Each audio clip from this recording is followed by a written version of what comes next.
ساری چیزیں ذمہ دار سے ہوتا ہے، لیکن نام اس کا رہے گا جس کا وہ اوریجنل بچہ ہے. جی ٹھیک ہے سر، یہی انفارمیشن لینی تھی کیونکہ اس نے مجھ سے پوچھا تھا وہ پاکستان میں ہوتا ہے. میں نے کہا جی میں اس کی کنفرمیشن کر کے میں آپ کو جو ہے اس کا جواب دوں. تھوڑی سی دیر لگے گی، مولانا اس کی تفصیل سے جواب دے گا. یہ تو میں بہت شارٹ اس میں نا فوری جواب کبھی کبھی دے دیتا ہوں، تو آپ اس کی تفصیل سن لیجیے گا انشاءاللہ تھوڑی دیر میں. ٹھیک ہے سر، تھینک یو جی. بہت شکریہ آصف بھائی، اللہ حافظ. اللہ خوش رکھے آپ کو. فی امان اللہ جی. اور اگلی کال لیتے ہیں. السلام علیکم. ہلو، وعلیکم السلام ورحمۃ اللہ وبرکاتہ. کیسے ہیں سر آپ؟ اللہ کا بہت کرم. سر جی میرا نام محمد سہیل ہے. میرا ایک چھوٹا سا سوال ہے. ضرور. کہ میں نے تقریباً یہاں پہ ایک چیز دیکھی ہے کہ مختلف مساجد میں کچھ لوگ ایسے ہوتے ہیں جو ماشاءاللہ ہیلتھی ہوتے ہیں، خاص طور پہ ہماری جو مسجد جس میں ہم بھی نماز پڑھتے ہیں، تو وہ اپنے پیر قرآن کی طرف رکھ کے بیٹھے ہوتے ہیں اور قرآن کو اپنے گھٹنوں پہ رکھے ہوتے ہیں. قرآن کی طرف پیر کر کے پھر قرآن گھٹنے پہ رکھا. یہ کچھ کسی اور قرآن پاک کے اور نسخے ہیں جو جس کی طرف پاؤں کیا ہوا ہے؟ جی بالکل، سامنے قرآن کا جو سٹینڈ ہوتا ہے وہ رکھا ہوا ہے اور قدم سیدھا رکھے ہوئے ہیں اور گھٹنوں پہ قرآن رکھے ہیں. ایک مسجد میں نے دیکھا، ایک نیشنلٹی میں مینشن نہیں کروں گا اس میں، انہوں نے جو نا سر کے نیچے 3 قرآن رکھ کے تکیہ بنایا ہوا تھا. تو ان حضرت کو میں نے بولا کہ سر یہ آپ کیا کریں، عرب تھے، عربی میں نے ان سے بات کی. میں نے کہا یہ آپ کیا کریں، قرآن اللہ کی کتاب ہے، اس کو تکیہ تھوڑی بناؤ آپ. صحیح بات ہے، یہ غلط کام کیا. اور اب بھی جمعے والے دن نماز میں ایک حضرت تھے، وہ آئے اور انہوں نے دونوں قرآن کھولا ہوا ہے اور ٹخنوں کے اوپر قرآن یعنی ٹخنوں کے اوپر سہارا دیا ہوا قرآن کو. ٹخنوں پہ یا گھٹنوں پہ؟ پہلے جی نہیں، ایک تو گھٹنے ہوتے ہیں نا، ایک ٹخنے. اگر آپ اصول ٹائپ پہ بیٹھیں گے تو ٹخنے آ جاتے ہیں پیروں کو جوڑ کے، تو اس پہ قرآن رکھا ہوا تھا. تو وہ بھی عرب تھے. میں نے ان کو بھی بولا کہ ماشاءاللہ اللہ کی کتاب ہے، اس کا ہمیں احترام کیا، بہت احترام کرنا چاہیے. صرف ایک کتاب نہیں، اللہ کی کتاب ہے یہ. تو اس بارے میں مجھے ذرا تفصیلاً ذرا پتہ چل جائے کہ یہ یعنی جس نے بھی یہ کام کیا غلط کیا ہے، اور انشاءاللہ اللہ تعالیٰ ان کو ہدایت. ٹھیک ہے سر، جزاک اللہ. اللہ تعالیٰ خوش رکھے. السلام علیکم. اور آمین. تھوڑا سا ویٹ کر لیے، جواب آئے گا انشاءاللہ تعالیٰ. جی انشاءاللہ سر، انشاءاللہ. بہت شکریہ آپ کا. فی امان اللہ. اور ایک اور کال بھی ہے، یہ بھی لے لیتے ہیں. یہ آخری کال ہوگی، اس کے بعد نہیں لیں گے. السلام علیکم. جی وعلیکم السلام. جی سفر مان صاحب کیا حال ہے؟ ٹھیک ہے کرم اللہ کا بھائی. جی میرا نام مسلم ہے. جی مسلم بھائی، خوش آمدید. میرے مفتی صاحب سے 2 سوال ہیں. مفتی صاحب السلام علیکم. وعلیکم السلام. جی میرے 2 سوال ہیں سفر مان صاحب. ایک یہ کہ جو لے پالک اولاد ہوتی ہے، جو بچہ ہوتا ہے، اس کا وراثت میں حصہ ہے یا نہیں ہے؟ جب کوئی اگر ایک بچہ لے پالک پالتا ہے تو پھر بعد میں جب وہ بسط مرد کے اوپر ہوتا ہے یا وہ ڈیتھ ہو جاتی ہے اس کی، تو وہ بچے کو بھی وراثت میں حصہ ملے گا یا نہیں ملے گا؟ نہیں، بچے کو وراثت میں تو نہیں ملے گا. البتہ وہ اپنے جو بھی جائیداد ہے یا جو بھی چھوڑ کے جا رہا ہے اس میں سے 1/3 میں اس کو دے سکتا ہے. 1/3 میں سے وصیت کر کے جا سکتا ہے، لیکن وراثت میں اس کا حصہ نہیں ہوتا. اچھا چلیں. اور دوسرا سوال یہ ہے کہ دیکھیں ہمارے معاشرے کے اندر ہم پاکستان سے ہیں، انڈیا، پاکستان، بنگلہ دیش، یہ جو سب کانٹیننٹ ہے نا، اس میں ہم اپنی بیٹیوں کو، بہنوں کو حصہ نہیں دیتے عموماً. تو جب جرم کرتے ہیں.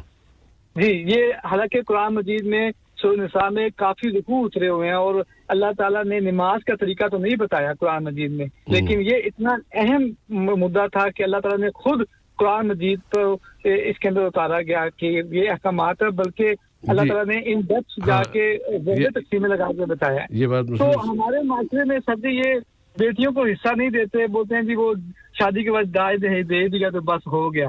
تو بیٹوں کو دیتے ہیں، تو اس میں پکڑ ہوگی اگر باپ نہیں دیتا؟ بعد میں باپ نہیں دیتا یا بھائی نہیں دیتا یا کوئی اور نہیں دیتا، جو بھی نہیں دیتا وہ مجرم ہے، پکڑا جائے گا، اس کو سزا ہوگی. مطلب اگر میرے والد صاحب نے نہیں دیا تو اب وہ جرم والد صاحب کے اوپر، مجھے جو مل گیا وہ میرا ہے یا مجھے دینا پڑے گا؟ نہیں، اگر آپ کے لیے ممکن ہے تو آپ ضرور دیجئے، تاکہ حرام جو بہن کا حصہ یا کسی اور کا حصہ آپ کے پاس آیا ہوا ہے وہ ان کو نہیں دیا گیا، آپ کے پاس ہے، تو آپ اپنے طور پر والد صاحب کے لیے مغفرت کی دعا کرتے ہوئے آپ